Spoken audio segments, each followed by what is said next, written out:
और एक यहाँ के फरमाइश बा, आपके फरमाइश हम पूरा करब भैया, जरूर पूरा करेंगे। तेरे दर पे ओ मेरी मैया,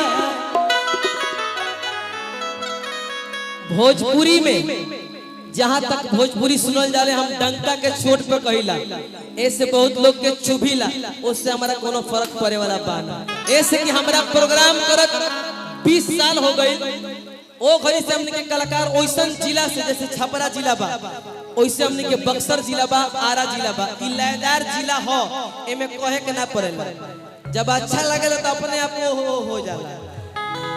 भोजपुरी में सिर्फ एक लौता कलाकार बहुत लोग हैं, हम लोग भरत शर्मा, विष्णु ओझा बाबा, लेकिन आज के डेट में जो जिसको हम मानते हैं दिल से वो है सिर्फ पवन सिंह, इसमें दो राय नहीं है भैया।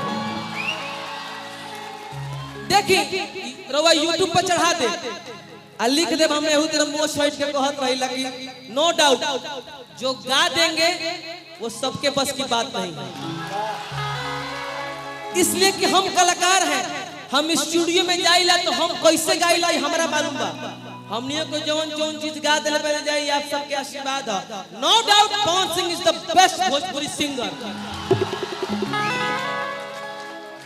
आज से ना जब हमने के सुर संग्राम में नहीं जा, आजकल के ढेर लोग गवैया लोग एगो गाना मार्केट में टुनटुना दल तो पैर पर पैर चढ़ा के बैठे लगत तरह त घमंड 2 दिन खातिर रहेला, जेकरा के टीके के रहेला ओकर आचरण ने बता देला कि तू टिकबा कि ना टिकबा, केहू कतनो दबाई लेकिन पवन सिंह ना होई।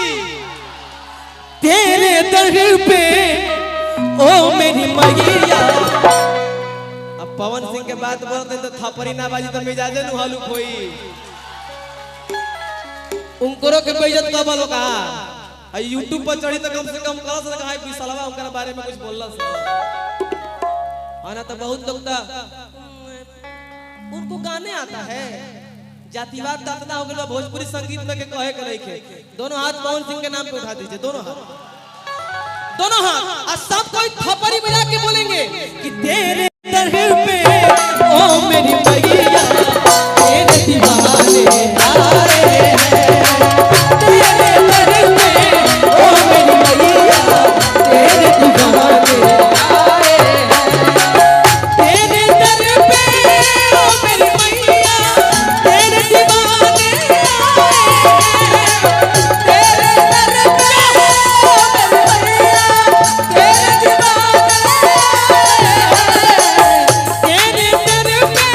ओ मेरी मैया,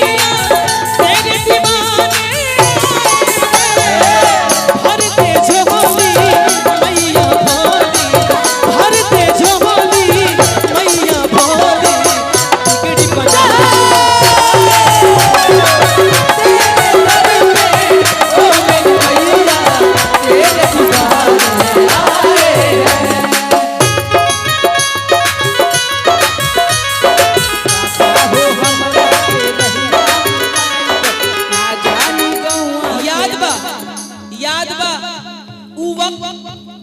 बहुत पहले उनकर गाना हिट भई रहे लइकाई में, तो हमने के बक्सर में आई रही, हमारा नहर के बगल में, देखिए हमार जहाँ घर पड़ेला, ई हमार घर, ई भरत भैया के घर, ई विष्णु भैया के घर, ई गोपाल भैया के घर, ई गायत्री ठाकुर के घर, ई कमलबास कुंवर के घर, माने सब गवैया हमनी ओरे बाड़े, आरा जिला में बाड़े, एने भिखारी काका बोलही बाड़े, जे सही मायने में भोजपुरी के शेक्सपियर इसको कहते हैं हम लोग, जवाब नहीं है, लेकिन तो गरियाई नहीं तो गाना कौन नहीं सका, इहे के देख के भाव आ गई कि काका हो हमारा के रगिया पकाई, हो हमारा के रगिया पकाई, पानी भुलाई तनी घरे पहुंचाई, पानी भुलाई तनी घरे पहुंचाई, काका हो हमारा के रगिया पकाई, पानी भुलाई तनी घरे पहुंचाई, ना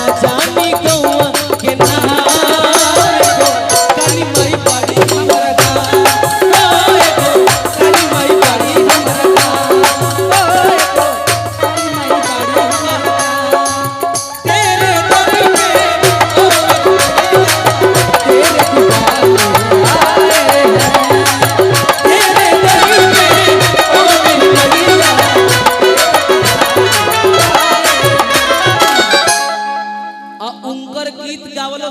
बस के बात ना हो। हाँ ई ना हो, ई ना हो, ओ मैं कलाकारी चाहिए। तेरे दर पे माँ भिखारी भी धनवान हो जाए, तेरे दर पे माँ भिखारी भी धनवान हो जाए। आदरणीय मनोज सिंह भैया डुमरी भैया की तरफ से बहुत पुरस्कार। तेरे दर पे माँ भिखारी भी धनवान हो जाए, तेरे दर पे माँ भिखारी भी धनवान हो जाए। निर्बल की शक्ति पाके तो बलवान हो जाए, निर्बल की शक्ति पाके तो बलवान हो जाए। माँ गिरते को तुमने थाम लिया, बेसहारे को भी सहारा दिया। उसकी किस्मत संवर गई जिसने सच्चे दिल से मैया जी तेरा नाम। क्या बात है। अर्जी सुन ले तू बेटे की मैया, पार लगा दे तू जीवन की नैया। हाले दिल लगा मैया तुझको सुनाने आए, हाले दिल लगा मैया तुझको सुनाने आए। भर दे झोली मैया भोली बिगड़ी बना, भर दे झोली मैया मैया तेरे दीवाने आए हैं। तेरे दर पे ओ मेरी मैया तेरे दीवाने आए हैं। तेरे दर पे ओ मेरी मैया तेरे दीवाने आए हैं। भर दे झोली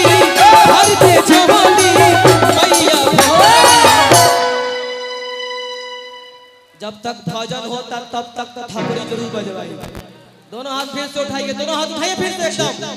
और थपड़ी की आवाज कान तक आवे के चाहिए। माता बहन लोग से आपसे भी निवेदन बतनी प्यार से जहां बैठे बनी कम से कम माई के भजन पर तो थपड़ी जरूर चाहिए। दोनों हाथ फिर से उठा लीजिए एक बार। अरे महाराज हम ऐसे बोला तो नहीं जैसे बुझाता कि हमारा कहता लोग कुछ देत रहलो। हे माई काल रात्रि मैया जे तारा नाम पर थपड़ी ना हाथ ना उठाइए ताली ना बजाई तारा दरबार में न ओकर मनोकामना पूरा मत करी। ऐसे ना मन बोलो, ध्यान दे के विचार करी हो।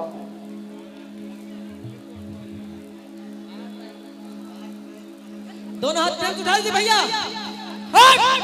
तेरे दर पे ओ मेरी मैया तेरे दीवाने आए।